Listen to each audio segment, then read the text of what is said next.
Maintenant, on va passer à un autre type de structure, toujours dans le cadre des composés de type AB. La structure de type ZNS WordZit. Alors, dans cette structure, ZNS, il cristallise dans deux types. Donc, la variété haute température, c'est que S de moins, elle cristallise dans une structure hexagonale compacte. Par contre, les Zn de plus occupent la moitié des sites tétraédriques. Donc, ils seront situés à 1/8 à l'intérieur. C'est la position des sites tétraédriques. Et on va occuper, puisque on va occuper la moitié, donc on va sauter les sites qui sont situés à 3/8, qui sont sur les arêtes. Et nous allons occuper les sites situés à 5/8, qui sont sur les arêtes. Et en haut, on va sauter les sites qui sont situés à 7/8. Donc voilà, de cette manière-là, on va occuper la moitié des sites tétraédriques.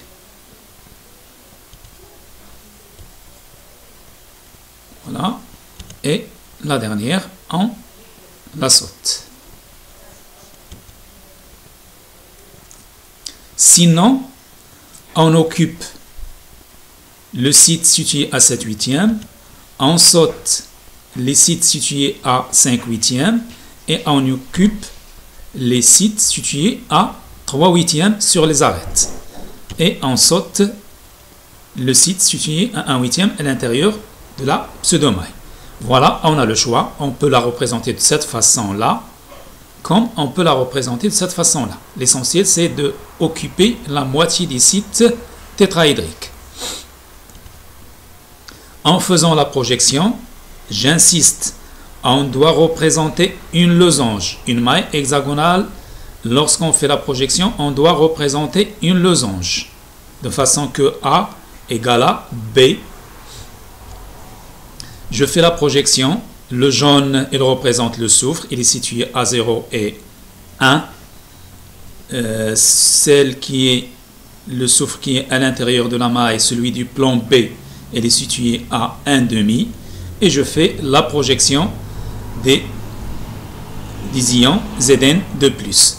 Donc ceux qui sont sur les arêtes, ils sont situés à 3/8. Ça veut dire que j'ai fait la projection de cette maille-là.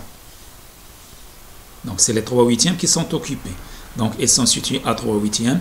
Et celle qui est à l'intérieur, elle est située à 7/8. Donc voilà la projection pour la structure ZNS WordZit. Alors, les coordonnées réduites. Lorsqu'on a l'anion situé sur... Lorsqu'on a l'origine située sur l'anion, donc les coordonnées de S de moins, c'est les 0, 0, 0. Ça veut dire les sommets. Et un point du plan B. Donc, elle est située à 2/3 par rapport à X, 1/3 par rapport à Y et 1/2 par rapport à Z. Alors, pour les sites tétraédriques qui sont situés sur les arêtes, donc ils auront 0 par rapport à X, 0 par rapport à Y et 3/8 par rapport à Z. Pour Zn de plus, le site tétraédrique qui est situé à l'intérieur de la maille, il va avoir comme coordonnées 2/3 par rapport à X, 1/3 par rapport à Y et 7/8 par rapport à Z. Maintenant, si je veux avoir l'origine sur le cation, alors comment je vais choisir le vecteur de translation? Donc je viens sur Zn de plus et je vais décider lequel parmi ces deux points sera considéré comme origine. Donc la plus facile, c'est de choisir ce point-là. Donc j'ai 0 par rapport à x, donc je vais le garder. Donc je rajoute rien par rapport à a. Je vais effectuer aucune translation par rapport à a. J'ai 0 par rapport à y, donc je ne fais aucune translation par rapport à b. J'ai 3/8 par rapport à c.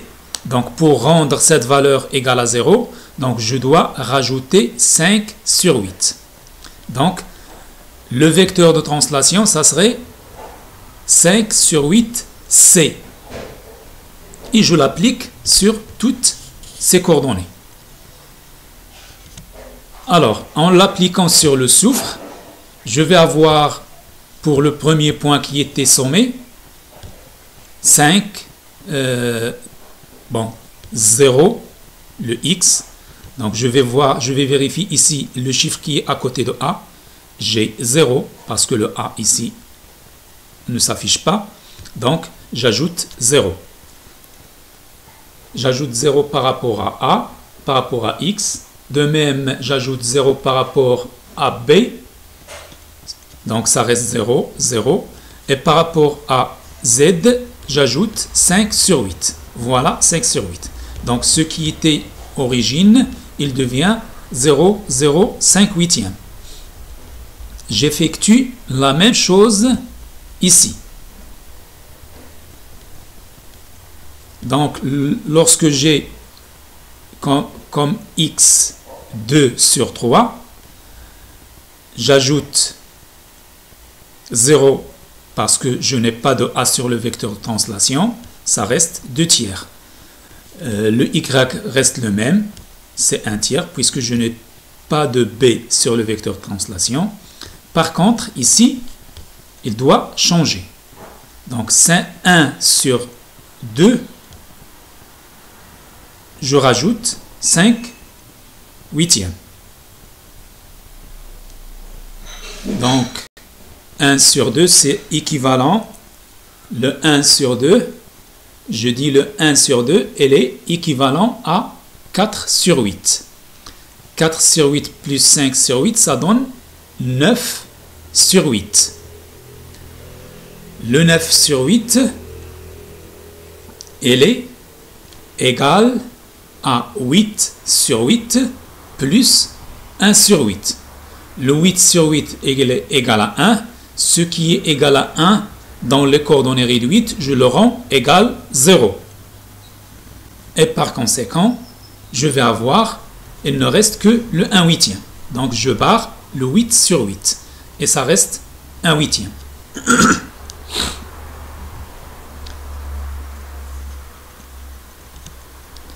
Alors, pour le Zn de plus, donc pour la première coordonnée, donc 0, ça reste toujours 0. Le y égale à 0, ça reste toujours 0, puisque je n'ai aucune translation par rapport à b.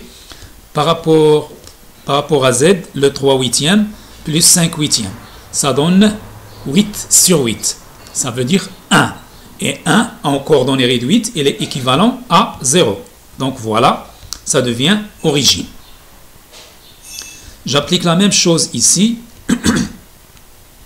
Pas de translation par rapport à a, donc x reste fixe, 2 tiers. Pas de translation par rapport à b, le y égale à 1 tiers, elle est toujours égale à 1 tiers. Et 5, plutôt 7 sur 8 pour z, j'ai une translation par rapport à c, donc je dois rajouter 5/8. 7 sur 8 plus 5 sur 8, ça donne 12 sur 8. Et le 12 sur 8, elle est équivalent à 8 sur 8 plus 4 sur 8. Donc le 8 sur 8, je vais le barrer puisqu'il est égal à 1. Donc, en coordonnées réduites, c'est 0. Il reste 4 sur 8. Le 4 sur 8, c'est équivalent à 1/2. Et voilà les coordonnées réduites lorsque je choisis l'origine sur le cation. Le nombre de motifs. Alors, pour S de moins. On a déjà vu ça lorsqu'on a étudié les structures métalliques. On le reprend. Alors, j'ai 4 ions S de moins qui sont situés sur les sommets à 120. Donc, ils seront partagés entre 6 pseudomailles. Donc, 4 fois 1 quart. J'ai aussi 4 sommets qui sont situés sur les angles à 60 degrés. Ils seront partagés entre 12 pseudomailles. Donc, 4 fois 1 sur 12. Plus un ion qui est situé à l'intérieur de la pseudomaille. Donc, en faisant le calcul, je trouve c'est égal à 2. Pour Zn de plus, j'ai 2 ions qui sont situés sur une arête à l'angle 120. Cette arête, elle est partagée entre 3 pseudomailles. Donc, je dois multiplier par 1 tiers. J'ai encore 2 cations Zn2+, qui sont situés sur l'arête, sur les arêtes à 60 degrés. Donc, ces arêtes qui sont situées à 60 degrés, elles sont partagées entre 6 pseudomailles. Donc, 2 fois 1 sixième. Plus un cation Zn2+, qui est situé à l'intérieur de la pseudomaille. Donc, ça donne 2. En faisant le calcul, je trouve 2. Donc, au total, je vais avoir 2 Zn et 2 Zn2+, et 2 S de moins. Et le groupement formulaire, ça serait ZnS. J'ai autant de cations que d'anions. Donc, ZnS. Et combien au total? Je vais avoir 2 motifs par maille. Et le motif, c'est ZnS. 2 motifs par maille.